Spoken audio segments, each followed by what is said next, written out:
Halo, assalamualaikum warahmatullahi wabarakatuh. Jumpa lagi dengan saya di channel Babang Service. Oke guys, di hadapan kita sekarang sudah terdapat HP Vivo Z1 Pro. Nah ini, dan ini keadaan layarnya pecah ya. Nah ini bisa teman-teman lihat. Namun kata yang punya, ini keadaan layarnya pecah, tapi sentuhan dan tampilan LCD masih normal guys. Nah ini bisa teman-teman lihat ya, pecahnya ini lumayan parah ya. Kita coba tes terangkan dulu untuk layarnya, karena ini terlalu redup ya. Nah, ini saya terangkan lagi. Wah, ini mode daya rendah. Terus kita cari dulu pengaturannya, karena akan saya cek di tentang ponsel ya, di latar putih. Jadi biar teman-teman bisa lihat nih keadaan LCD nya seperti apa, ada bercak atau tidak. Jadi kita cek lagi ya.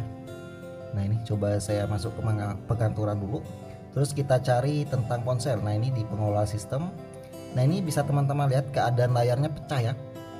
Pecahnya ini lumayan parah guys. Wow, amazing ya. Dan di kesempatan kali ini kita tidak melakukan penggantian LCD satu set, melainkan hanya melakukan penggantian glass only atau kaca LCD-nya saja. Tanpa berlama-lama langsung kita eksekusi HP-nya. Untuk tahap awal ini kita matikan dulu, setelah itu kita buka untuk baut di bagian bawahnya. Karena untuk Vivo Z1 Pro ini di bagian bawahnya itu ada baut penahan untuk di backdoornya atau back casingnya. Kita lepaskan dulu untuk bautannya, dia baut bintang ya. Selanjutnya ini slot kartu SIM kita amankan dulu.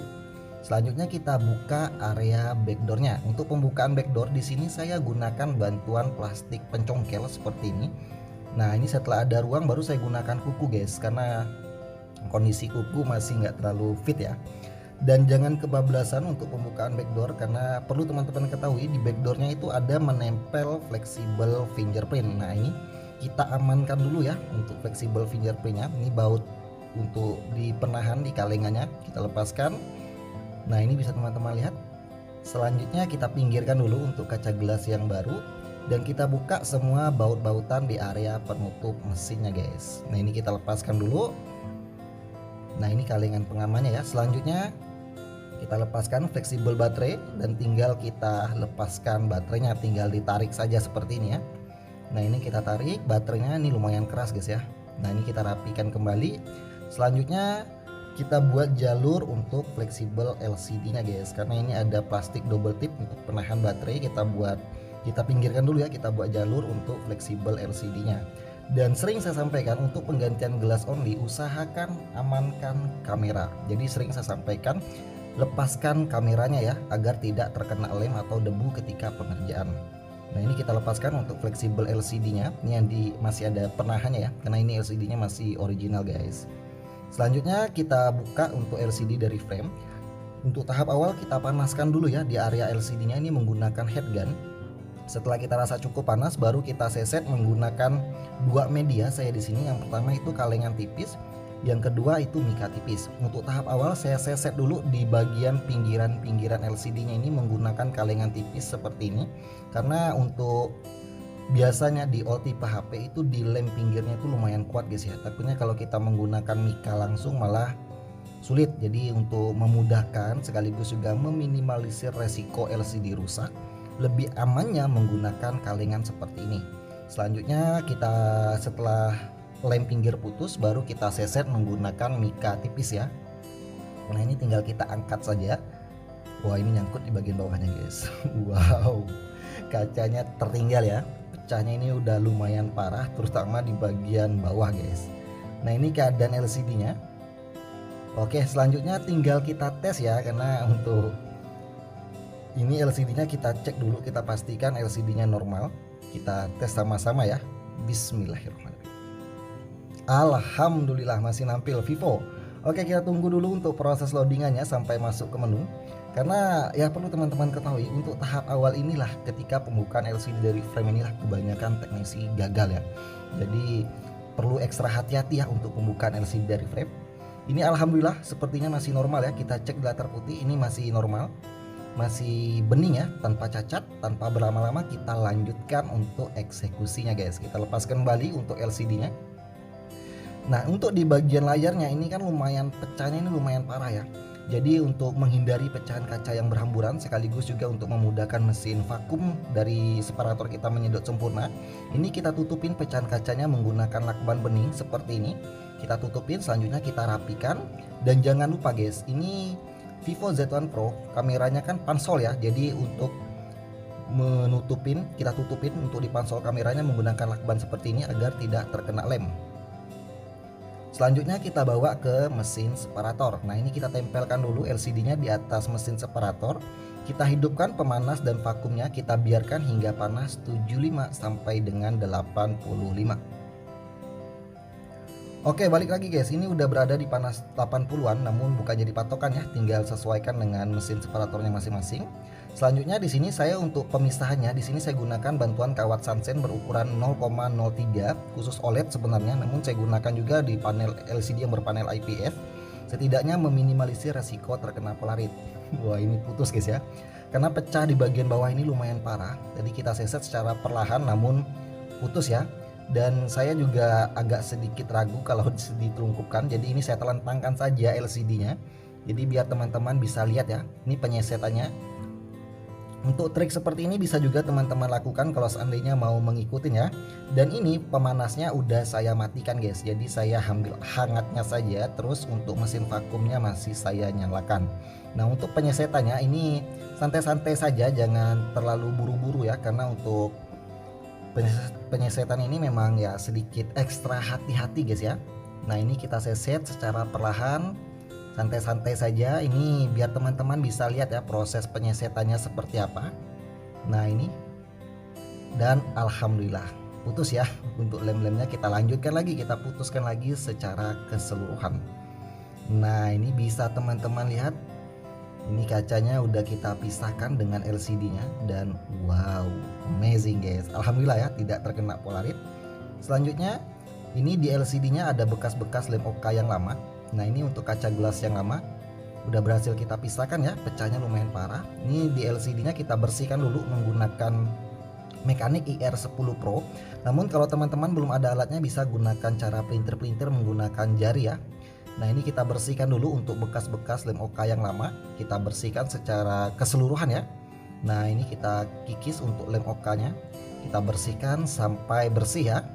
Nah ini untuk lem OK yang lama kita bersihkan dulu seperti ini.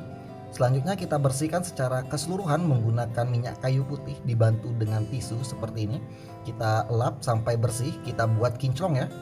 Nah ini udah kita bersihkan, udah kita rapikan. Setelah rapi lanjut kita bawa ke meja eksekusi.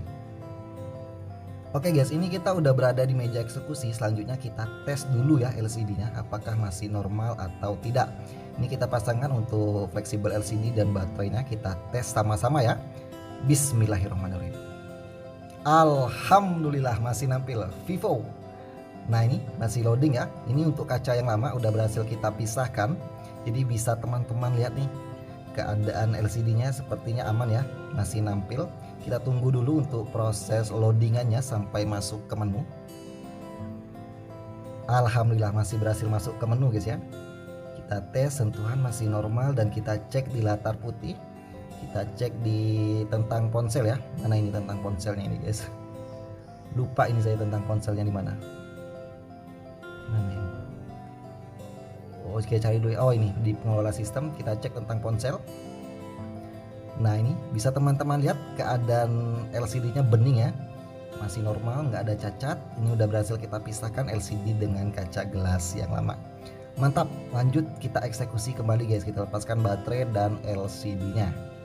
Nah ini kita pinggirkan dulu untuk frame, kaca gelas yang lama dan kaca gelas yang baru kita amankan dulu. Selanjutnya kita fokus ke area LCD ya. Nah perlu saya sampaikan untuk teman-teman yang mungkin baru bergabung di channel saya, mungkin perlu saya sampaikan lagi ya, kalau di channel saya khususnya itu saya melakukan penggantian gelas itu menggunakan OK cair, tidak menggunakan OK kering atau OK stiker. Nah yang ditakutin oleh para teknisi itu kan rembes guys ya, atau lem OK masuk ke dalam lapisan LCD.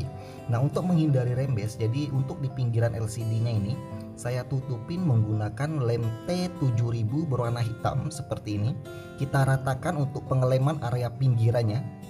Dan untuk pemberian lemnya sendiri itu bukan sistem ditarik ya, melainkan saya totol-totol. Nah ini coba saya perjelas lagi. Nah ini bisa teman-teman lihat ya. Nah pemberian lemnya ini saya totol-totol seperti ini, agar untuk lem pinggirnya ini betul, lem T7000 warna hitamnya ini betul-betul tertempel sempurna di pinggiran LCD-nya guys. Karena ya saya sampaikan tadi, untuk lem oka cair atau lem oka basah itu bisa rembes, bisa masuk ke dalam lapisan LCD lewat pinggirannya. Jadi untuk meminimalisir resiko rembes, ya bisa teman-teman ikutin trik seperti ini. Jadi di bagian pinggirannya kita tutupin menggunakan lem T7000 warna hitam seperti ini. Kita ratakan, kita pantau jangan sampai ada kecolongan celah ya. Jadi jangan sampai ada celah, ada ruang yang membuat lem oka cairnya bisa rembes. Jadi betul-betul teman-teman tutupin ya. Termasuk di bagian bawah dekat fleksibelnya ini juga saya tutupin menggunakan lem T7000 warna hitam. Karena di bagian bawahnya ini juga bisa mengakibatkan rembes. Jadi kita ratakan ya untuk pemberian lem pinggirnya ini. Nah di bagian atasnya juga yang bagian putih ini kita tutupin menggunakan lem T7000 juga. Ini kita tutupin secara keseluruhan ya. Jangan sampai ada celah, ada ruang yang membuat oka cairnya bisa rembes guys. Nah ini kita cek lagi, kalau belum rata lemnya kita ratakan dulu. Selanjutnya tinggal kita tunggu kering ya, kurang lebih 15 menit. Oke guys, ini udah 15 menitan ya. Ini udah kering sempurna untuk lem pinggirnya, ini udah jos, udah mantap. Selanjutnya kita bersihkan di bagian layarnya ini menggunakan minyak kayu putih dibantu tisu. Kita elap ya. Kita bersihkan secara keseluruhan, terutama di dekat kameranya guys, dekat pansel kameranya teman-teman pantau jangan sampai ada bekas lem ya, bekas lem oka yang lama. Jadi teman-teman cek, karena kalau itu nggak dibersihkan takutnya nanti ketika usernya mau selfie malah kameranya bisa buram guys. Nah ini kita bersihkan jangan sampai ada debu. Selanjutnya baru kita tambahkan oka cair seperti ini, secukupnya saja ya. Kita tambahkan oka cair, jangan terlalu berlebihan juga jangan kekurangan ya. Takutnya nanti kalau berlebihan meluber juga mubazir ya. Dan kalau kekurangan nanti susah guys untuk ngilangin gelembungnya ya, untuk dorong gelembungnya. Nah selanjutnya ini kaca gelas yang baru kita presisikan dan kita ratakan untuk oka cairnya. Kalau ada gelembung kita dorong seperti ini ya, kita ratakan untuk oka cairnya seperti ini. Jangan sampai kecolongan gelembung, karena perlu teman-teman ketahui ya, kalau udah masuk ke dalam box lampu UV atau ke dalam lampu ultraviolet terkena sinar UV, otomatis ini gelembungnya nggak bisa digeser lagi. Jadi teman-teman cek ya, kalau ada gelembung didorong dulu, diurut dulu. Selanjutnya ini ada lem yang meluber ke area pinggirannya juga teman-teman lap ya, karena kalau lem pinggiran yang meluber ini nggak dilap itu juga bisa mengakibatkan rembes. Selanjutnya ini kita ambilkan frame dan kita kasih alas tisu di frame seperti ini. Nah fungsi dari tisu ini simpel saja. Yang pertama itu untuk memudahkan ketika pengangkatan LCD dari frame. Yang kedua fungsi dari tisu ini juga untuk meresap ya. Jadi kalau ada lem oka yang meluber ketika dipres itu langsung diserap oleh tisunya guys. Jadi tidak ada celah, tidak ada ruang, oka cairnya bisa rembes atau bisa masuk ke dalam lapisan LCD. Nah selanjutnya kita pasangkan baterainya seperti ini, namun fleksibelnya nggak saya pasang ya, hanya saya pasang tempel baterai saja agar tisunya tidak nempel di double tip penahan baterainya guys. Selanjutnya kita cek tadi ya, kalau belum presisi kita presisikan dulu. Setelah presisi untuk kaca gelas dan LCD-nya di frame, baru kita press menggunakan karet seperti ini. Kita cek ya sudut-sudutnya udah rata atau belum. Kalau belum rata diratakan dulu ya. Nah ini udah mantap. Selanjutnya kita elap dulu nih lem-lem yang meluber ke layarnya ya. Kita bersihkan dulu, kita rapikan dulu. Selanjutnya tinggal kita bawa ke lampu ultraviolet. Oke guys, ini kita udah berada di depan box lampu UV. Selanjutnya kita masukkan ke dalam box lampu UV. Kita diamkan sampai 30 menit ya, hingga sampai lem okanya kering sempurna. Oke balik lagi guys, ini kurang lebih udah 30 menitan saya diamkan. Ini udah kering sempurna ya untuk oka cairnya. Nah ini udah mantap, lanjut kita bawa ke meja eksekusi. Oke guys, ini udah selesai kita satukan untuk LCD dengan kaca gelas yang baru. Kita buka lagi untuk karet pengepresnya ini. Nah ini kita lepaskan untuk baterai dan fleksibel LCD nya ini. Kita angkat LCD-nya. Nah ini fungsi tisunya guys ya, agar mudah ketika pengangkatan LCD dari frame. Dan yang kedua bisa teman-teman lihat ya, lem oka yang meluber ke area pinggiran itu langsung diserap oleh tisu guys. Jadi setidaknya betul-betul meminimalisir resiko rembes, karena banyak teknisi itu takut menggunakan oka cair itu rembes. Jadi untuk mengantisipasi rembes tadi triknya seperti ini. Ya bisa teman-teman ikutin ya. Dan kalaupun seandainya mencoba trik seperti ini masih rembes, tolong pantau di pengeleman area pinggirannya tadi. Jadi betul-betul dipantau, dan pemberian lemnya juga ikutin seperti yang saya sampaikan, ditotol-totol bukan ditarik lurus. Karena kalau ditarik lurus lemnya nggak bisa nempel sempurna guys. Nah ini LCD-nya kita bersihkan ya, bekas-bekas lemnya. Selanjutnya untuk di frame juga kita bersihkan. Nah ini kita sikat dulu, kita bersihkan dulu ya bekas-bekas lemnya. Selanjutnya kita tes sama-sama LCD-nya. Kita cek apakah ada rembes atau tidak, biar teman-teman bisa lihat ya. Ini kita pasangkan untuk baterainya dan sama-sama kita tes ya. Bismillahirrohmanirrohim. Alhamdulillah masih nampil Vivo. Oke, ini kita tunggu dulu untuk proses loadingannya. Seperti biasa sambil nunggu loadingannya selesai, ini saya elap dulu ya untuk di layarnya. Kita bersihkan dulu. Nah ini bekas-bekas lemnya kita bersihkan dulu ya. Dan kita cek sentuhan, alhamdulillah masih normal. Dan kita cek di latar putih. Nah ini bukan rembes ya, itu tombol pintasnya. Dan bisa teman-teman lihat, wow amazing guys, tanpa rembes ya. Karena kalau oka cair rembes itu kelihatan seperti LCD habis kena air atau seperti awan mendung ya, jadi kelihatan seperti ada bercak-bercak air di bagian dalamnya. Nah ini bening, mantap, tidak ada rembes. Selanjutnya ini di bagian pinggirannya kita elap lagi ya tadi menggunakan tisu. Selanjutnya di framenya juga kita pasangkan kembali ya untuk saringan speaker atau untuk penutup di bagian speaker atasnya. Ini kita pasangkan kembali karena hal kecil seperti ini kalau nggak dipasangkan itu bisa mempengaruhi tampilan handphone guys, sekaligus juga nanti debu gampang masuk ya. Nah selanjutnya ini bagian pinggiran frame ini kita tambahkan lemnya sama dengan yang kita gunakan untuk menutup area pinggiran LCD tadi. Ini lem T7000 warna hitam. Untuk pemberian lem di bagian pinggiran frame sering saya sampaikan tidak harus tebal ya, yang penting rata saja, karena kita nggak tahu guys kalau misalkan nanti dia mau ganti gelas lagi, kalau kita memberikan lem terlalu banyak nanti sulit untuk melepaskannya ya. Nah ini untuk di bagian punch-hole kamera tadi kan kita tutupin ya menggunakan lakban agar lem itu tidak kena ya, karena kalau kemasukan lem ini agak sulit untuk dibersihkan guys. Jadi untuk meminimalisir resiko kamera buram, jadi triknya seperti ini, tutupin punch-hole kameranya ya menggunakan lakban, dan ini kita cek apakah kameranya buram atau enggak. Wow bening guys, jos, mantap ya. Oke selanjutnya kita presisikan LCD-nya di frame, dan bisa teman-teman lihat presisi ya, rapat untuk atas bawah kiri kanannya itu rapat. Maka tadi untuk proses penyatuan LCD dengan gelas saya gunakan frame agar ketika udah menyatu gelas dengan LCD-nya itu betul-betul bisa presisi nantinya di frame ketika kita pasangkan seperti ini ya. Nah ini kita pasangkan kembali untuk baterainya, dan handphone siap untuk kita rakit. Ini kita pasangkan fleksibel baterai, dan kameranya juga kita pasangkan, kamera depan. Kalau ada debu dilap dulu ya. Kamera belakangnya kita pasangkan kembali. Nah ini kameranya tadi saya lepaskan ya, karena saya sampaikan tadi di awal, kalau tidak dilepaskan kameranya takutnya terkena lem atau debu, malah bisa mengakibatkan kameranya buram guys. Nah selanjutnya ini untuk bagian penutup mesin atasnya kita pasangkan kembali untuk kalengannya. Kita pasangkan untuk baut-bautannya. Ini saya skip saja ya untuk mempersingkat durasi. Selanjutnya ini untuk di kamera belakangnya saya lap dulu, takutnya terkena debu tadi ya. Dan tahap selanjutnya tinggal kita pasangkan backdoornya atau back covernya ya. Ini untuk pengaman, kaleng pengaman di fingerprint kita pasangkan kembali, dan handphone tinggal kita pasangkan backdoornya guys. Tinggal kita presisikan ya untuk backdoornya. Hati-hati penekanan, jangan sampai terlalu kuat ya menekannya, takutnya nanti kalau terlalu kuat malah pecah lagi guys. Nah ini kita cek, kita presisikan.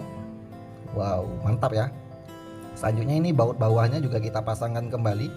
Total di bagian bawah itu ada 2 baut ya, seperti iPhone ya guys ya, baut bintang. Nah ini kita pasangkan kembali untuk baut bawahnya. Nah ini mantap, tinggal kita press ya menggunakan karet.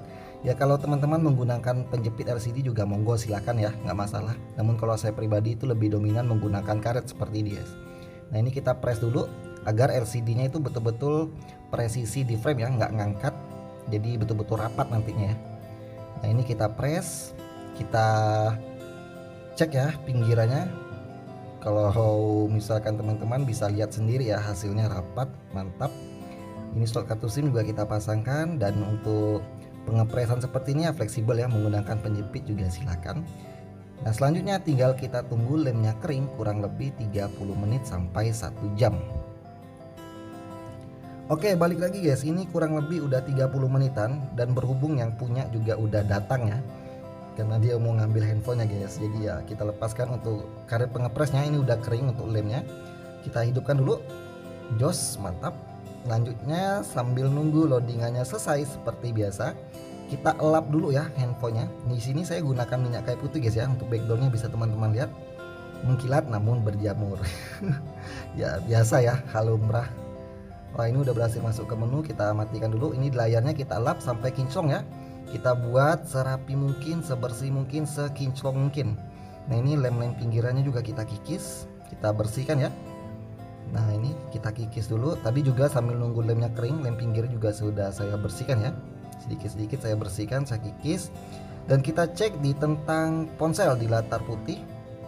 Bisa teman-teman lihat ini tombol pintasan ya, bola pintasan, bukan rem base.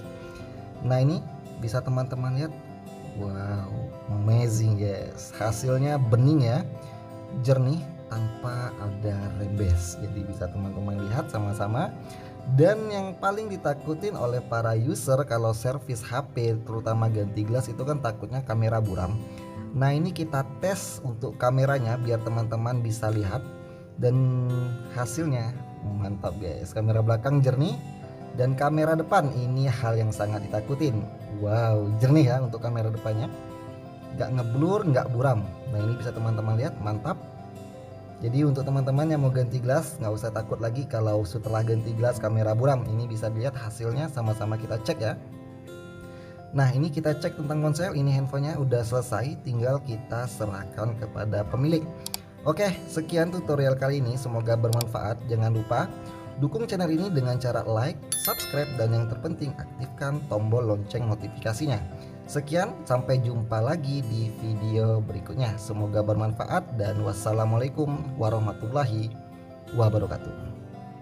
Bye bye.